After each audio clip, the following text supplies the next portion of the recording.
Well, on the occasion of Mother's Day, I thought it might be interesting to explore one of the world's most unusual religious examples of motherhood, the birth of Buddha. In order to understand this, we have to depart, it seems to me, from most of the historical traditions and realize that from the beginning in India, practically every personification or personality involved in religious literature is present not as a person, but as the personification of a principle. The whole fable account, as we find it in the East, is a series of personifications.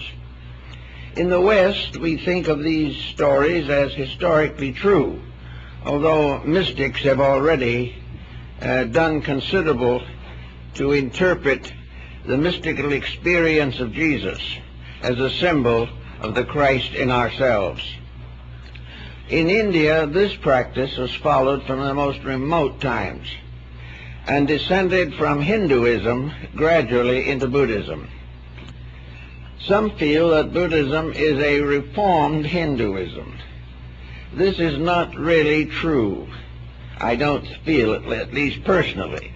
I rather feel that Buddhism is simply a restatement of the basic principles which are found in the symbolism of Hinduism. In other words, the Buddhist is simply the continuation of a process of interpretation, to go back again to the original pictures, the original concepts, and trace them to their universal sources. The early Brahmins were among the first to chart the structure of the universe. Long before Western man was interested in such matters, the savants of India and China had already more or less organized a concept of existence that survives with some modifications to the present time. Perhaps one of the most important differences between Eastern and Western astronomy is that in the East, the universe is alive. The universe is a living entity. The universe is both a principle and a being. It is not simply an aggregate of chemical processes. The very atmosphere of space is alive. Everything that involves change and backs the processes of evolution and involution, every law of the universe is alive. There is no such a thing as a mechanistic concept in ancient Hinduism. There were a few materialistic scholars, but they never made much influence or had much to do with the forming of Indian thought. So we have the universe conceived as an entity, a vast being whose body nature is and God the soul. Everything is ensouled by a divine power. Everything is a manifestation of an infinite invisible. So the universe becomes the great symbol of the eternal from which it emerges. And therefore it was inevitable that in old Hinduism that science and religion should be considered as one form of knowledge, because to them there could be no science without religion, and no religion without the cosmic science, which was the principal heritage of ancient India. Living in a universe of aliveness was a tremendous challenge to the mortal mind of man, a challenge which has never been fully accepted even in India. The average Hindu is no more able to fully comprehend the vastness of his own theology than is the Westerner capable of understanding the overtones of his own sciences. Each is locked in a kind of literalism. In the East, this literalism is mythology. In the West, this literalism is materialism. The average person does not go beyond the surfaces of things. And the surfaces of things fall short or are inadequate to meet the unfolding need of human consciousness. So in the ancient system, it was necessary to provide a key to an unfolding theory that could never be outgrown, the theory of an eternally growing, operating, living creation. That what we might term as a cosmic being is actually a form of consciousness, of intelligence, and of enlightenment above and beyond mind. In India, for instance, mind was regarded very largely as the slayer of the real. Most individuals live by preconceptions, either their own or of the environment in which they live. We are taught these preconceptions from society, from schools, from practically every contact we have with each other.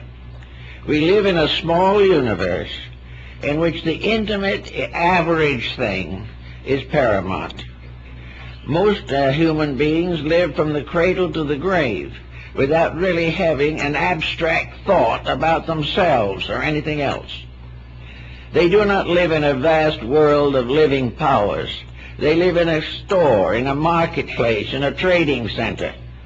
And their lives are fulfilled in the daily tasks of continuing an existence which really has very little substance behind it.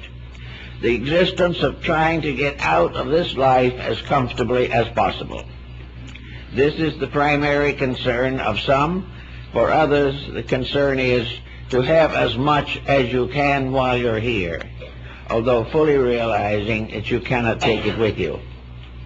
Now in Asia, these concepts were not so real as they are here. It's true that in India and China and most of the Asiatic countries, there were very extravagant personalities. There were nobilities that were wastrel from the beginning. There were many who amounted to little or nothing, and many of the very wealthy were among the poorest citizens of the East. These things were all true, and are true even now. But beneath it all was a great layer of what might be termed the people. The average Indian, the average Chinese, the average Japanese. He belonged to a great structure of believing, and on his own level, he examined more closely than his peers the type of inward life with which he had been endowed. It was this contemplation of internals and eternals that resulted in India producing an almost complete race of sages, holy men, ascetics, yogis, those who were struggling to make the invisible on the inside more real and give them a victory over an exterior which was difficult, sad, and problem-bound. There's been estimated that at the time of the taking over of India by the present democratic regime, that there were more than 9 million self-appointed religious wanderers. These were not all foolish people. They were trying to find out something. What they were trying to find out was in their sacred books, but they never had realized it. It constituted a different approach to reality, a different way of measuring life and measuring success. We have it in the West in monastic orders, which particularly in early centuries of Christianity were very powerful. In these monastic orders, human beings turned from the temporal to the eternal, and found in this a strange mystical fulfillment, something that the temporal world could not bestow. Many were led to religion by disillusionment, by suffering, by pain, by bereavement.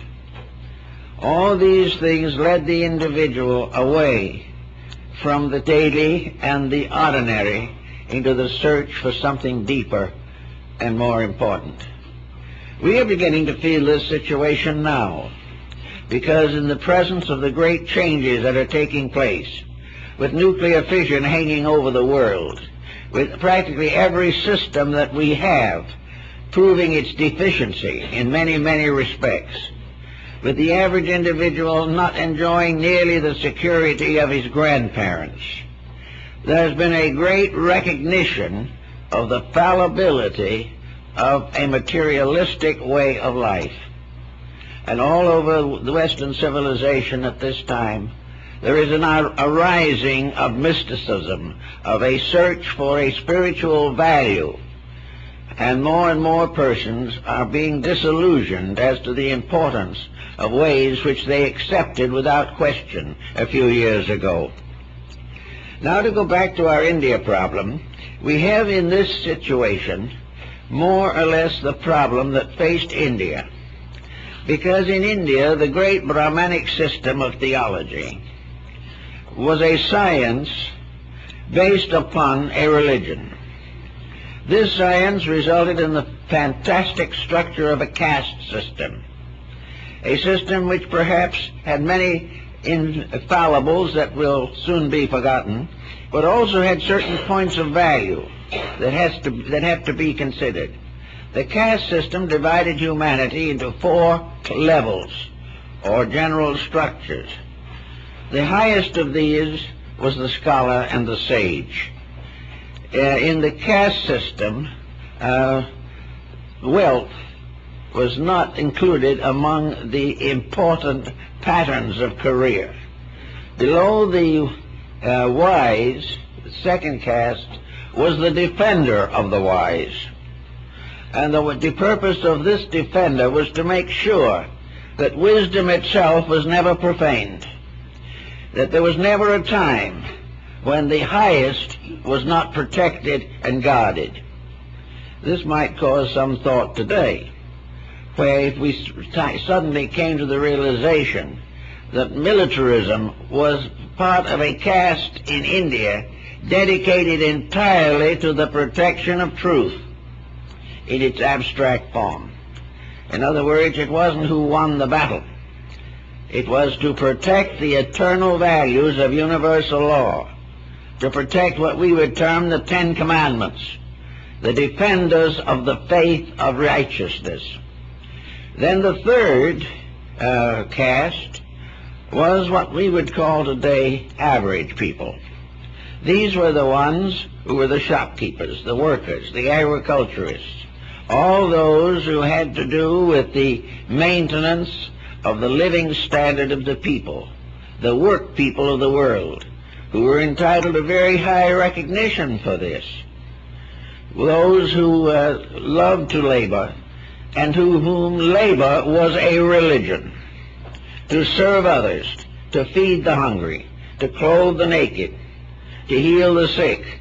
These were the labors of mankind, and these were the labors primarily of the third caste, the caste that was concerned with making sure that the universal law was fulfilled in the commonplace, in the marketplace, in the store, in the home, and in the life of the average person who was never going to transcend a level of utilities. And the last caste was that of the outcasts, the Sudra. This was the caste not of the people primarily, not originally the people, who were born of a lower order. The Sudra was the individual who by nature was common, who by nature had no ideals and no integrities, who drifted about and became the basis of the unemployable, the criminal, and all those who preferred, in a sense, to remain unenlightened, to live as slaves to their own ignorance, and by this circumstance ending enslaved by others. The Sudra represents, therefore, a person who, regardless of wealth, regardless of station, regardless of opportunity, goes from the cradle to the grave with no interest in the well-being of anyone except himself and his own. The individual to whom selfishness is a way of life, because selfishness is a supreme form of ignorance. The man who does not go to school may be learned. The man who is selfish is always ignorant. So these situations, taken literally, became more or less ridiculous. But lifted up to their level of principles, they had truths that are useful even in our day. Now, in the ancient system of thinking, we know that Buddhism, coming in, had as its purpose a transforming of certain East Indian symbolism into what later became Buddhist symbolism. The Buddhists did not destroy the gods of the Hindus, nor turn against them, nor declare them to be untrue or unreasonable. The Buddhist point of view was that these gods of the Hindus were not gods at all, except by man's appointment. He created them in the image of himself, and bestowed most of his own virtues and vices upon his deities. These were attitudes, these were opinions, these were misinterpretations of principles. But the principles themselves, if they could be cleared, would be very noble and beautiful. It was just a case where, as the Buddhist point of view takes it, it was necessary to convert the gods of India and make Buddhists out of them. Make Buddhas out of the gods of India. Now, it was considered to be a little tricky, but it happened so smoothly, so gently, that it was merely a matter of deepening meanings. There was no conflict, really, between the conversion of the Hindu to Buddhism in the ancient time. He could accept it or not as he pleased. It wasn't important. But gradually out of this situation there rose a new estimation of the principles and purposes of deities. That these deities were in reality very much like the great aristocrats of the material world. Today we have a tendency to regard with great veneration the leaders we ourselves have created. We open the door for the advancing politician. We have great respect for our leaders, for our actors, for our school teachers, for all classes of persons that we have created, and we have tremendous respect for the wealth. Wealth becomes a kind of honorary degree in the life of everyone who gains it. So we take a very humble position in the presence of wealth, very seldom questioning how the wealthy person got it, or what he's going to do with it, or the trouble he's having with it himself. These things pass lightly. Now, in the Indian system, the old Vedic gods became more or less man-created aristocrats. They were based upon principles that were true. But in the course of time, the believers limited and narrowed down the qualities and attributes of their deities, changing embodied principles into personalities. It was part of the purpose of Buddhism to reverse this motion and to restore what it originally was intended to be, that all deities, like all mortals, are servants of truth, that the supreme purpose of the deity is the improvement of his creation, that he must be constant and continuously mindful of the needs of the creatures over which he has temporary government. These deities were therefore the Maharajas, the world kings, and they were honored and recognized, but Buddhism was a little leery of them. It recognized also that the tendency of the world king was to create more and more temporal empire. He wanted larger kingdoms. He wanted to conquer his neighbors. And while claiming to be a good Buddhist or claiming to be a devout Hindu, he went out and made war upon his brothers. These things Buddhism recognized as deficiencies due to lack of one important factor, namely that true religion is an internal experience. And without this internal experience, nearly everything else is inadequate. The term Buddha, of course, it comes from an ancient Sanskrit term, which means enlightened. Therefore, Buddha is not primarily a person, but a state of enlightenment, a condition. Now, the same might be true also if we consider the Western philosophies and religions. We may personify Jesus Christ, but a Christian has to live the philosophy, live that religion. Christ is perfected in the Christian. And in the East, Buddha is embodied in the person who keeps the rules. Now, the rules are very, very simple, basically, because enlightenment is a condition that arises from a series of changes in the character and conduct of individuals. Therefore, we find the story brought into focus that Surya, the sun god, the god of all light, had a consort in Hinduism who carried the name of Maya. This consort was the feminine aspect of the sun. It was not originally a lunar divinity, but it was simply the transmission of light. It was not something inferior, something secondary, something dependent. It was, for the power that it personified, simply fulfillment. Everything that is right has to be fulfilled. Laws are made, but they must be kept. Knowledge is accumulated, but it must be interpreted in terms of common good. So in the ancient system, Surya, the sun, was the principle of infinite universal light, the light of reality, a light that is very different from just the sunball that we see in the sky. Surya was the light of the world. It was that power which bestowed upon everything that existed not only the power of life, but the power of intelligence, and ultimately the actuality of salvation. In other words, it was the creator, the preserver, and the redeemer. It was the infinite reality upon which all other things depend. It is the light in things that make them live. It is the light in our eyes that makes us read a book correctly.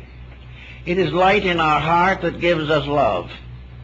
It is light everywhere that transforms the darkness of ignorance, selfishness, perversity, fear into a radiant internal enlightenment. This means, as even the Western mystics have clearly shown, a change in what man sees when he looks. The individual who is not enlightened looks upon a world of difficulties.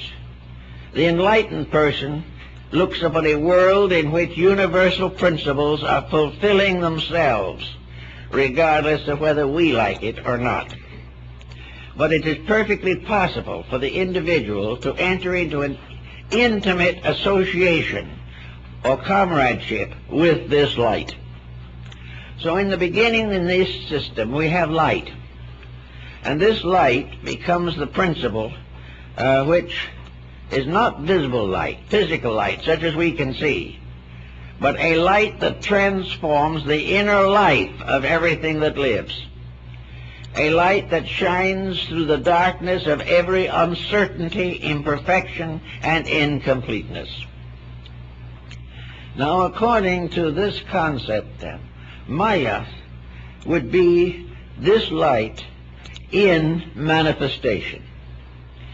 The light per se is in the sun deity, but this light in manifestation becomes the instrument of the enlightenment of everything that lives. Therefore, Maya is not a secondary power. The Shakti is not merely a dependent. It is in this case a principle that can only manifest through an appropriate vehicle. And that appropriate vehicle is creation.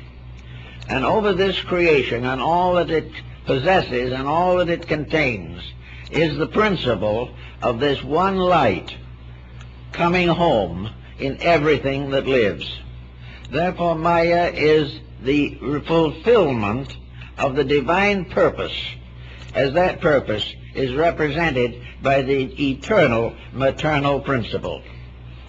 In the Indian philosophy, finally, in spite of what we may think to the contrary, if we go back far enough to the roots of the Vedas and the great teachings of India, we find that the eternal, space itself, the infinite potential theater for the existence of things, that which is the root of everything and from which everything must come and to which it must return, is a feminine power. This represents the inevitable state of birth and rebirth, both of which are feminine potentials. In this sense, therefore, we see the gradual transmission of this concept of Surya and Maya into the development of Buddhist legendary and lore. This legendary and lore divides abruptly into two schools, the northern and the southern. The southern school is far less florid than the northern. The southern school teaches that the only way that the individual can release himself from the great cycle of responsibilities and escape from the illusion of materiality is by entering holy orders, casting off all worldly possessions and going forth in humility and unworldliness along a path that must lead through the whole of life to death. Only when there is a complete renunciation of all material things can the curse of Mara, the Lord of illusion, be broken.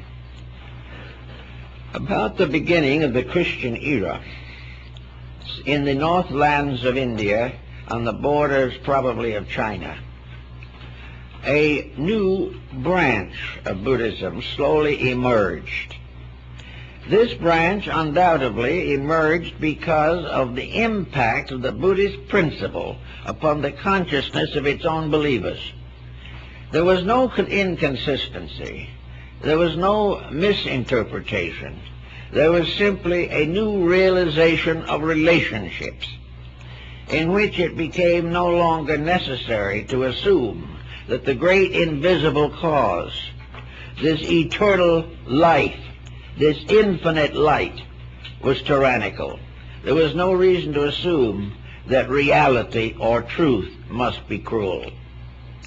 There was no idea or realization that it was necessary to be punished forever for the sins of the fathers, that there was no hope except by this strange path of renouncing everything, including self.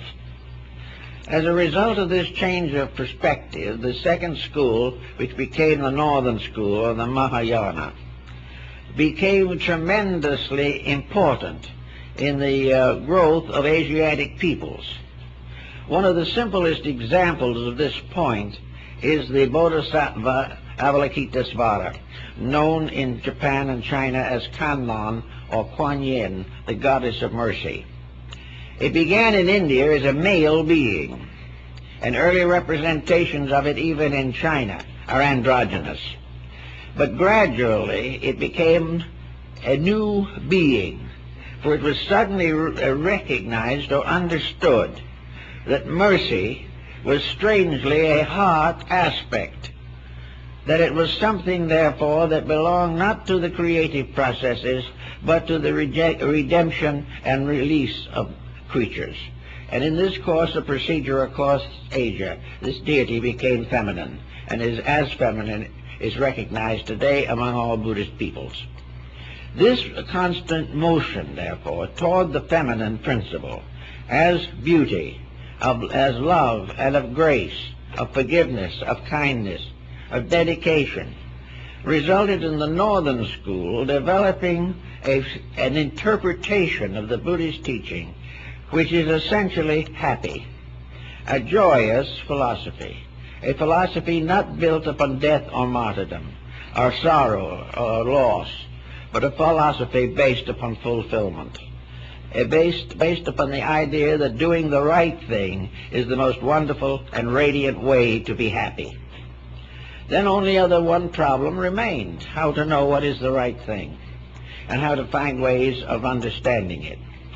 And to meet this, we have the story of the birth of Buddha, in which a certain number of very interesting factors not generally considered enter. According to one of the fables, and there are many, by the way, and some of them are in apparent conflict, but not if you think them through. In the beginning, Surya, the god of the sun, this being the infinite light, not the light that is physical or temporal, but the light that comes with every being who comes into the world. This light, Surya, approached the queen of a little kingdom in what is now southern Nepal, and being a very courteous thing, never being bombastic or tyrannical or despotic, the eternal light asked Maya the privilege of being born through her. He wouldn't do it. It wouldn't do it if she didn't want it that way. And at first she rather objected to the idea. But after a very beautiful story was told, she accepted and agreed that she would become the mother of the embodiment. Now, what was going to be embodied? In one school, the embodied being was a bodhisattva, a being approaching perfection, who had voluntarily accepted the ministry of coming into the world for the redemption of mankind. Another view of the entire principle was quite different. Instead of being a person, this Buddha was actually Bodhi. In other words, infinite soul power, seeking to be born as the redeemer of all that lives.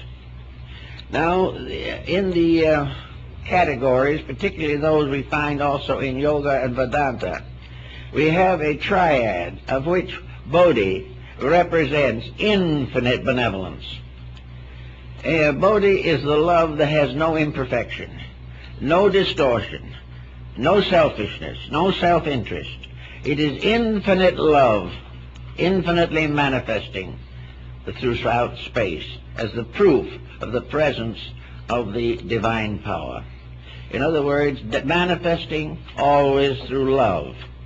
The eternal light comes into the life of the individual.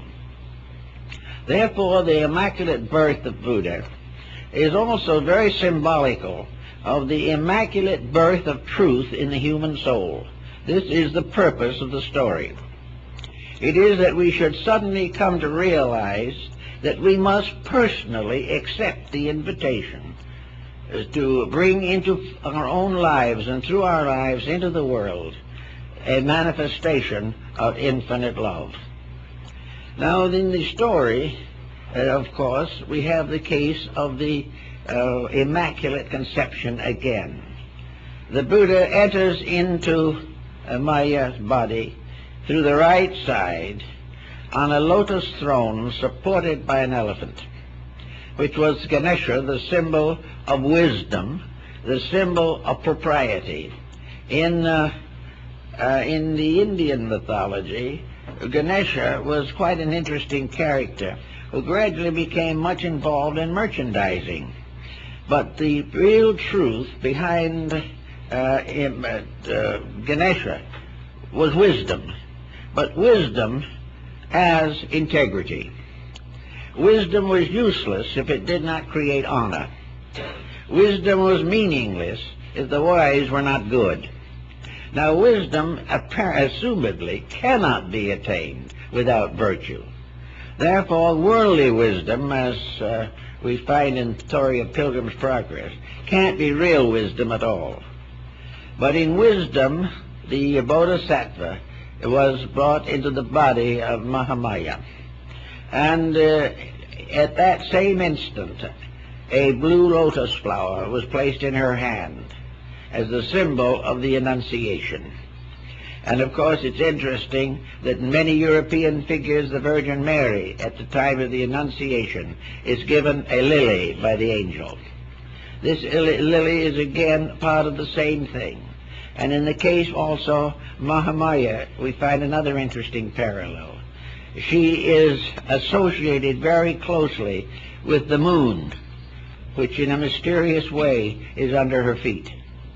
Anyway, Mahamaya becomes the mother of the Buddha.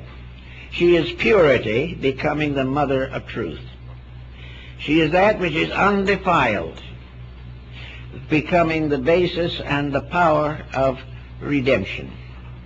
And undefiled means finally and ultimately that all conduct is motivated by integrity, that all affection is honorable, and that in love and love alone can the true human being be brought into embodiment with the greatest potential for growth.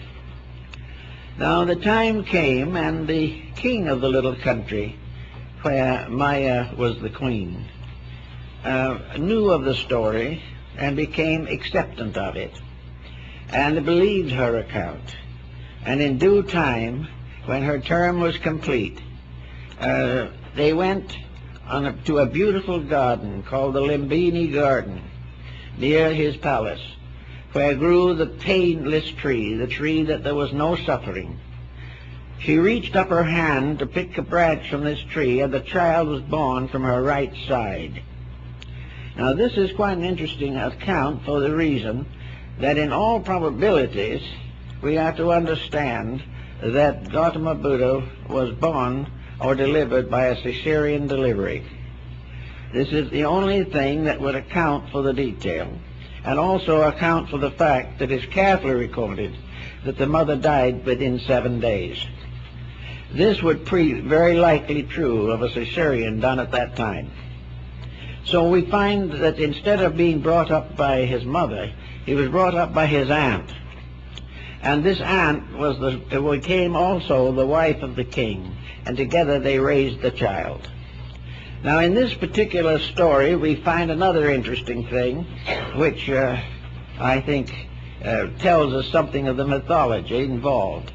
When the child was born, at the moment of birth, it was caught in a cloth held by the gods Indra and Brahma. And at the same time the skies opened and the dragons of space anointed the child. Then, as only a few minutes old, the child walked, and he took 7 steps in each of the 4 directions, and then returned to his native infancy.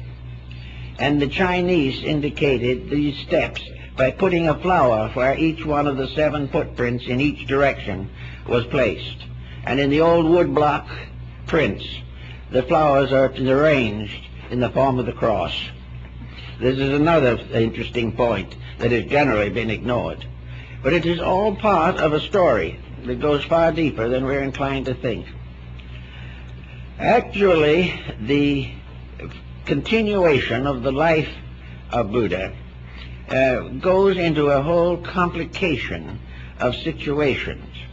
His aunt who raised him becomes one of his first converts, and this is regarded as an indication of his true attitude on conversion. Also his own son, who was called the delayer or the postponer, was converted. And Rahula was born on the day in which Buddha received enlightenment. All these stories all fit together to make a story. They're very important.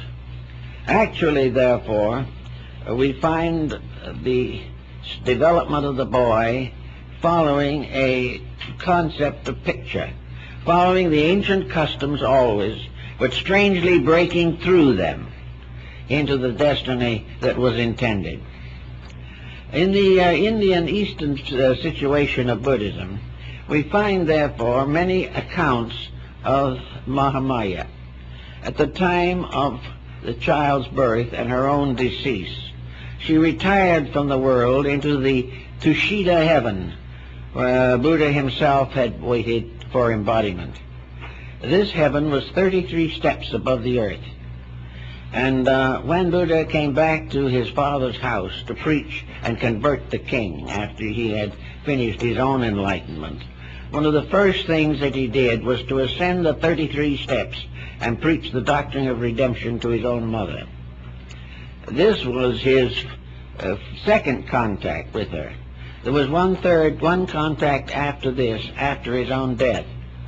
After Buddha died and the disciples had gathered about the great wooden casket in which the body was placed prior to cremation, the mother, attended by celestial beings, descended from the Tushita heaven to mourn for the death of her son. And as she stood beside the casket in prayer and weeping, the casket opened and the Buddha rose to console her.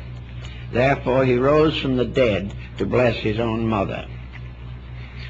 These legends and these fables go on and on and on, but they are all trying to tell us something.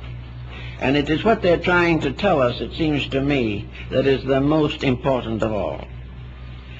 Actually, in the 8th century A.D., the Buddhist monk Kobodaichi went to China, where he received enlightenment, and where he brought back to Japan a great many relics and sacred things belonging to the Chinese Buddhist assembly.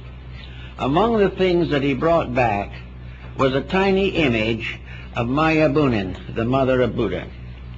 And this image was placed in a little temple that was built on a hill overlooking the city of Kobe in Japan.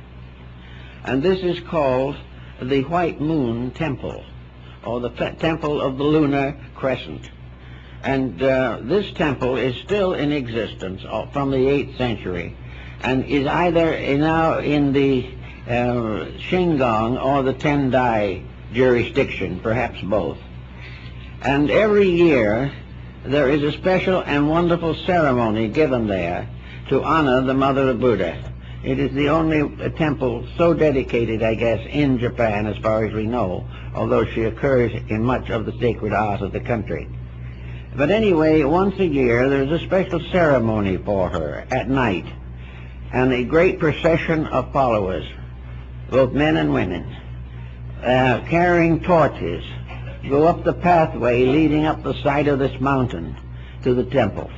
And it's a very unusual spectacle and very dramatic and moving to see these rows of lights climbing up to the abode of Maya Bunin. Anyway, the entire story now goes back to a series of principles. And I think we all need the realization that mystic Buddhism, esoteric Buddhism, has always more or less held that the whole story comes back to the individual. That the individual, we are all, in one way or another, bodhisattvas in the making. Some have gone further than others, but all, regardless of their estates, are on the way to perfection, on the way to the completion of the universal purpose for which they were intended. And this is one of the points that is quite a situation between Eastern and Western thinking. The Eastern mind has a concept, at least, of what the intentional end is. In the West, this concept seems to be almost completely lacking. The average individual going through life does not know why things happen to him.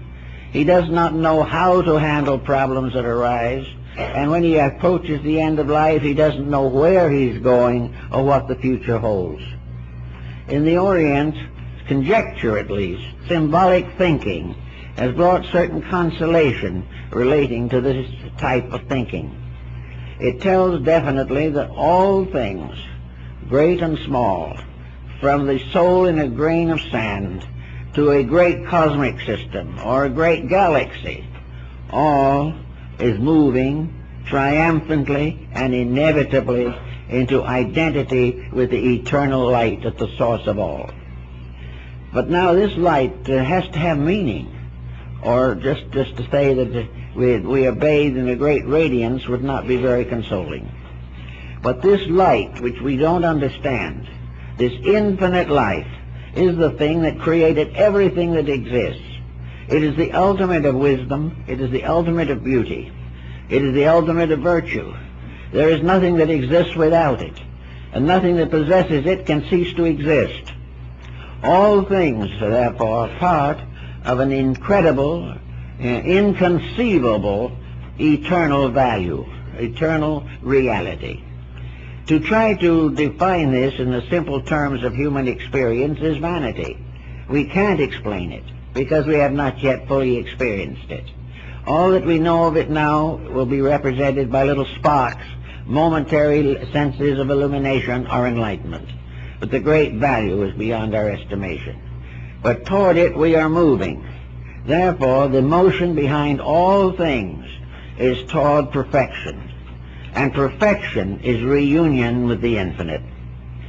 Perfection is the end forever of the imperfections which cause mortal existence and mortal strife. Therefore, to the Buddhist concept, the revelation of life is this inner experience, this something or other that we all have to face or go through. Therefore, we can say, if we wish, that mortal persons, men and women alike, are all aspects of Maya Bunan, the mother. We are all mothers because through us truth must be born. We are parents because it is through us that the eternal light must come into manifestation. We will be invited to accept this destiny simply because by so doing we sacrifice nothing that is real, retain everything that has eternal value. Now, some people will say, well, that may be true, but in this eternal pattern of things, all my own personal desires are threatened. I want to do certain things myself. I want to be myself. I want to continue to exhibit my own competitive relationship with other creatures. And that, we would say then, that man declines to become the embodiment of the infinite. He is not ready yet. He must have a little more experience. He must gradually outgrow the illusions which he now regards as important. He must triumph over his own weaknesses, his own inabilities, and his own fallacies. Now, this is also more or less conditioned in the life of Buddha by the illumination scene. Buddha became a holy man. He became a searcher after truth. In the carvings and sculpturings of him, we see some in which he is nothing but skin and bones because he has fasted in search of reality. Everywhere he has sought truth. He has had the visions of the sick and the dying and the ignorant persons. He has renounced his kingdom. He has renounced his family. He has gone alone in search of the reality of life. Therefore, finally, in the great illumination scene, we find that he gains that which was the fulfillment of his original purpose. He is surrounded by the beings who have gone before him and who have found the way as he has found it. He has kept the truth.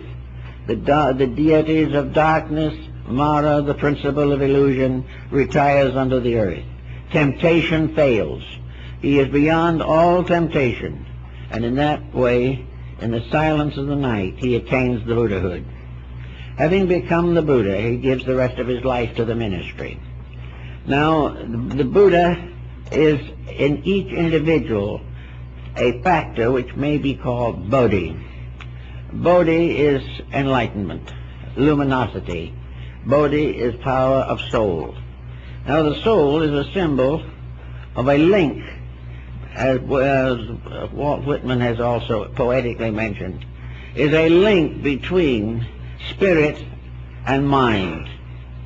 The mind, which can be and often is the slayer of reality, represents worldliness brought to its highest capacity in the scholar, in the sage.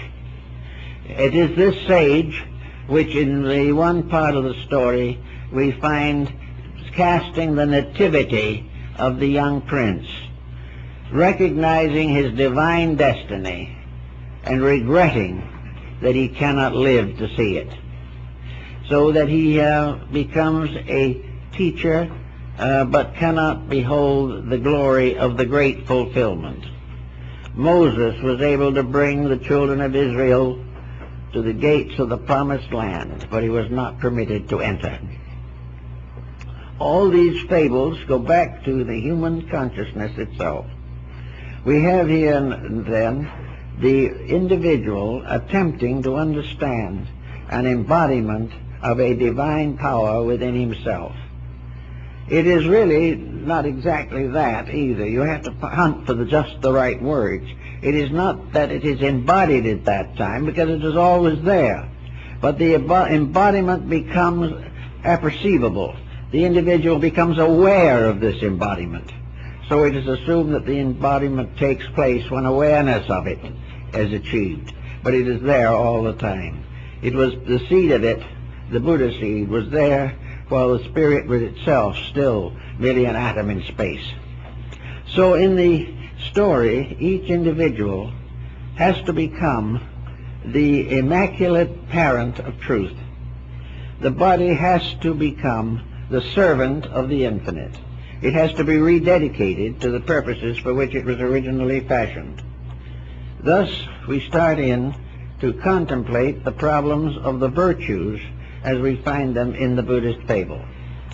In the first place, we know that the Buddhist commandments are rather different from ours, but have the same basic ethical implications.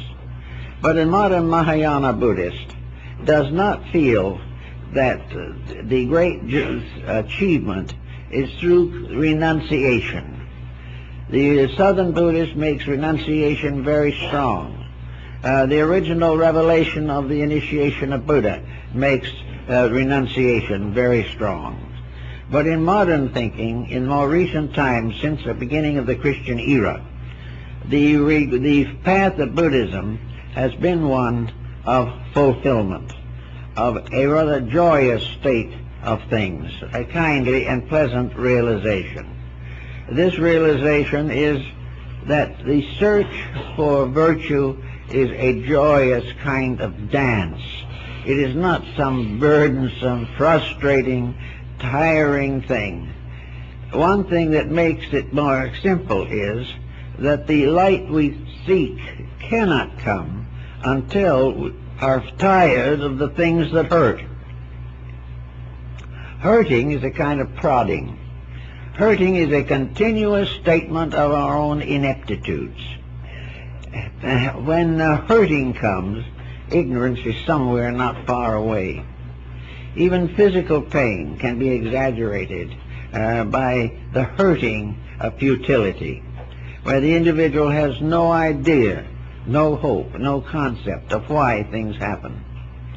Now, it is not often that we will find a person who has lived a long life without some pain. It is part of existence.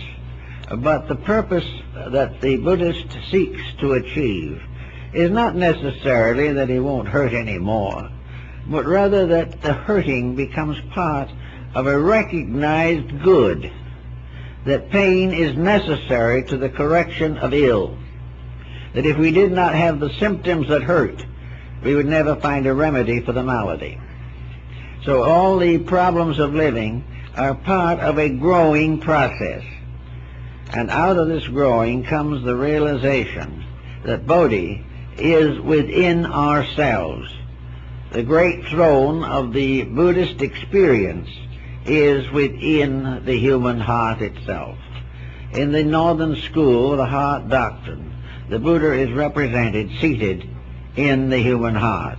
either by his appearance or by his symbol or by the ideoglyph that represents him. He is therefore the desired of all nations. He is the one who comes to heal the sorrow of the world. His miracle is perfection. His entire fulfillment is the taking over of the life. And in this taking over, every person who accepts the ministry is in a sense a Shakti. In other words, the acceptor is the feminine part of the transaction, because it is the one to whom is entrusted the bringing forth of the perfect soul and also the creation of the perfect world. The birth of the perfect soul is a symbol of the final redemption of the entire cosmic system. It is part of a great plan that goes on, and those who today perhaps are a little sad and a little troubled and a little tired by the difficulties of the times may also bear in mind that if they look closely, they will see that every mistake that is made brings a correction closer. Little by little, we get tired of our own unnecessary misfortunes. Little by little, we are going to recover from the false systems which we have now instituted as part of our way of life. But in Northern Buddhism, there is no war against these principles. The individual is not told to get up and carry a banner. He's not going to picket something. He's not going to be an activist and shoot somebody. This isn't the way it's done in the Buddhist philosophy of life. The Buddhist philosophy will never avenge himself by hurting others. As one example of that was in the case of the Buddhist problems in Burma, where at one time in Burma and in the Indo-Chinese republics, the Buddhist monks protesting against tyranny committed suicide, burned themselves to death, but did not injure anyone else. This was a peculiar point. It was a great reprimand against the other person, but the other person obviously didn't particularly care. But it was the only way in which the individual could remonstrate without violence to another person. So in all of the Buddhist philosophies, we have this particular point strongly emphasized, that it is not through violence, because it is only through the death of violence. So we are told that when Surya, the sun god, sought out the person in whom he would dwell for 3 years before he was born as Buddha, he found this pure wife of the Indian king. She was again the virgin, the symbol of purification. In this case, she was to be the anointed instrument of the embodiment. Her purity, therefore, becomes a symbol of the purity of all the Shakti that have to become involved in the bringing of the world Savior. In other words, only to the pure of heart can the mystery come. Only to those who by nature have quietly and lovingly improved their own characters. Only through such persons can the Bodhi power within themselves be released. The release of this spiritual value can never come through hate, through war, through strife, through corruption, through dissipation, or for any reason other than that the person through whom it comes has achieved internal purity. Now, purity in Buddhism means freedom from illusion. Purity is the individual who cannot be led away by falseness. Therefore, there is something about it, as in the case of some of these Christian legends also.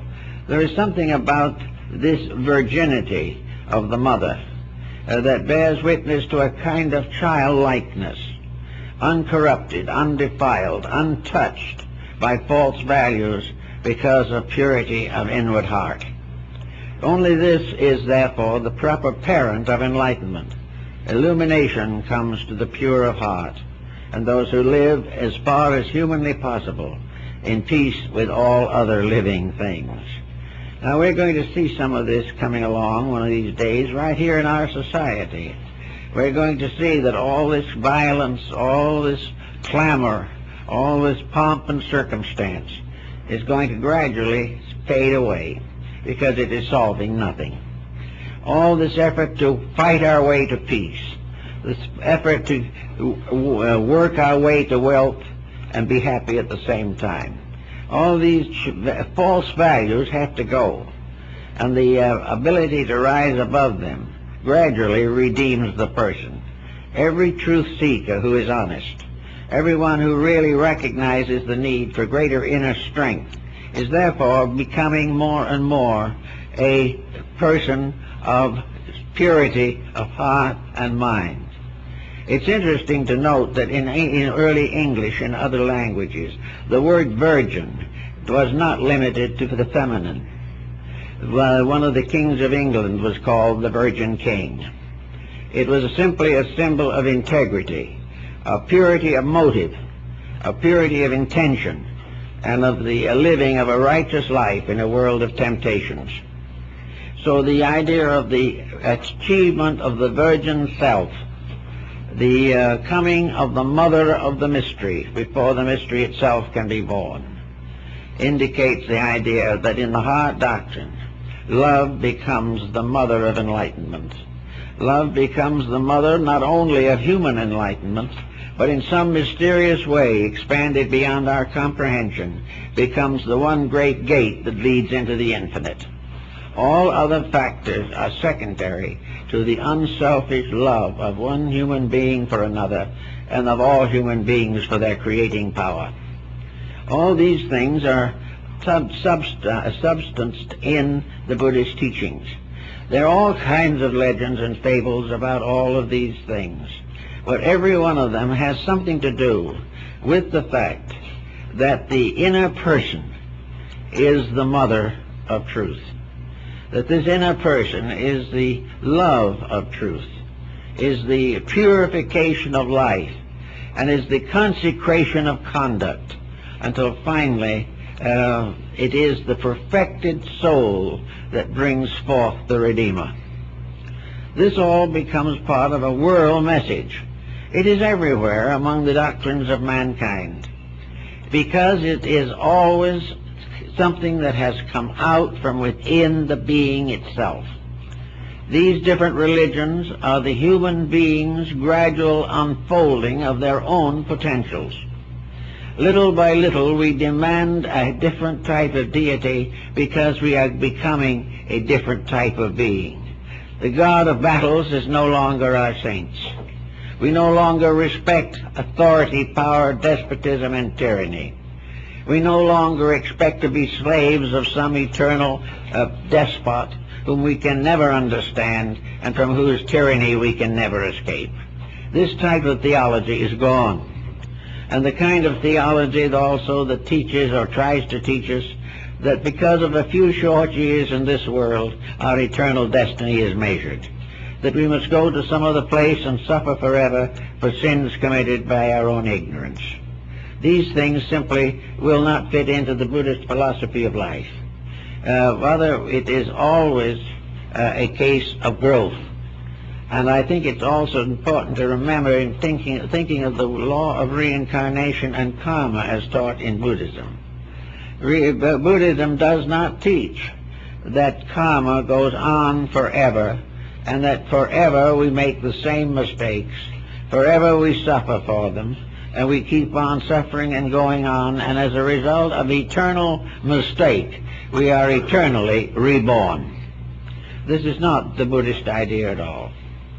We are not here to go on forever by rebirth.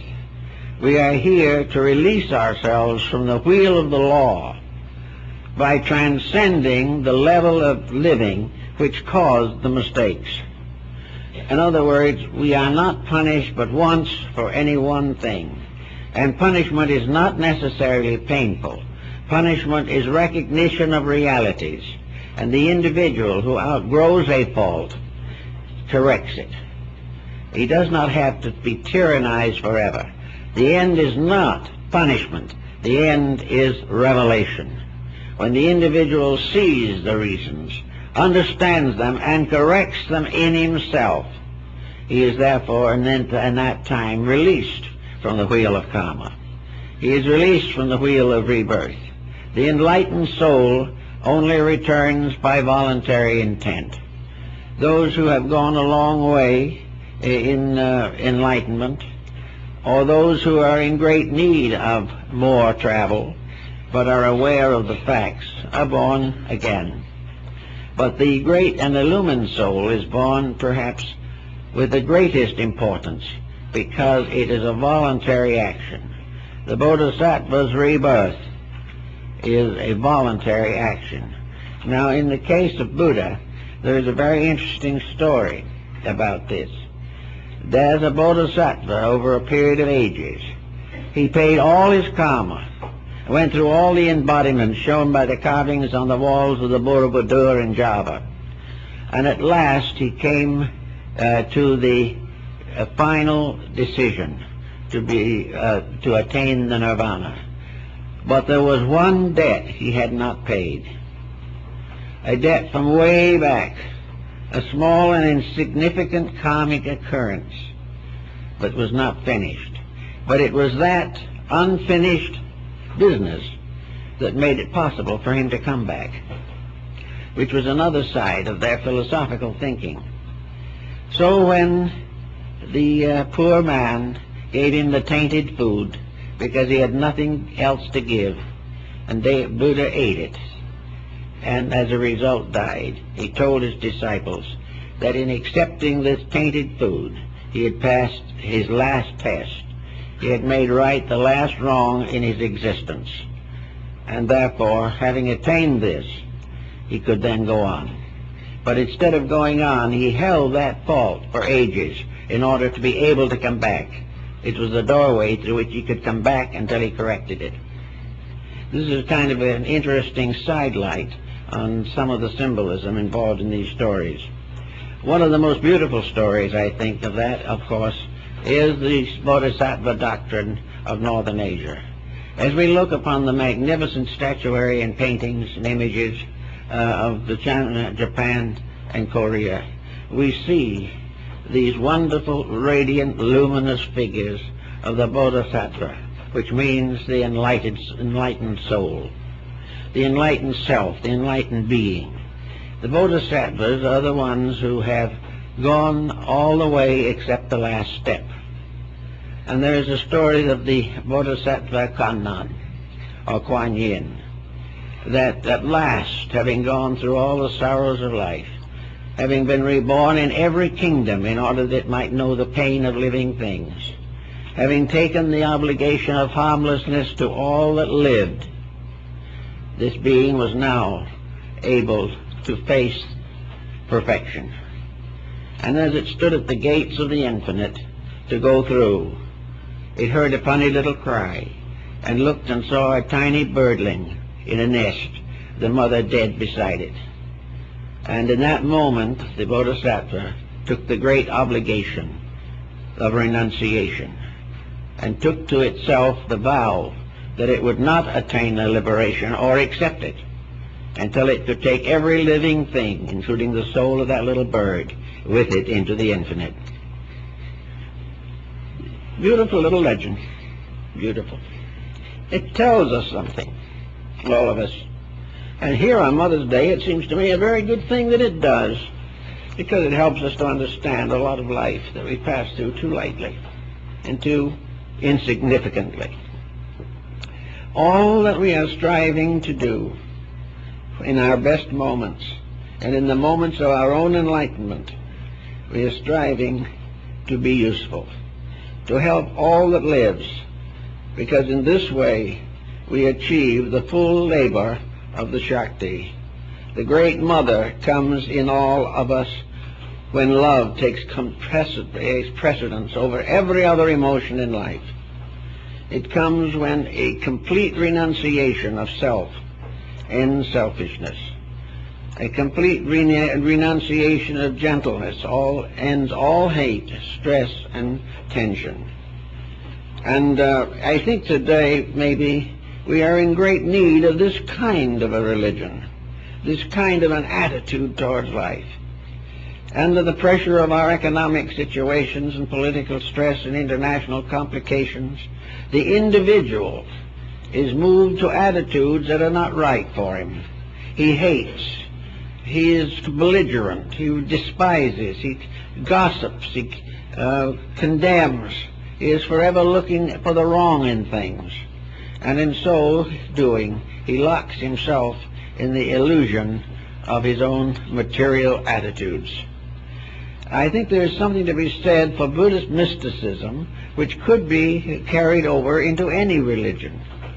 In other words, Buddhism is not primarily interested in making Buddhists. It is not interested just in converting anybody to anything.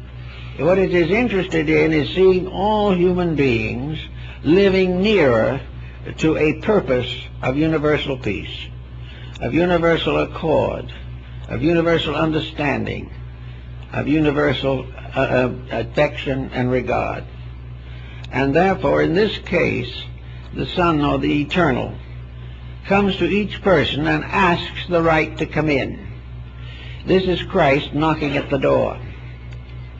Each person has the right to accept into itself this power, a dedication to the release of soul power, which is to be found by gentle meditation, prayer, thoughtfulness, consideration, and the gradual disciplining of false attitudes.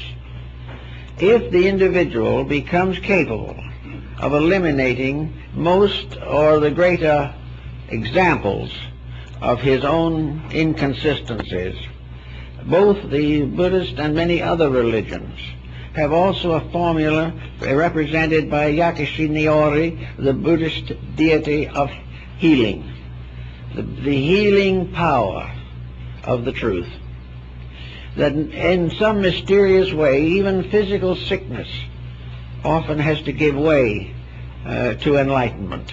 It can be strangely made better. There is also a very interesting formula about the great physician in the Buddhist doctrine.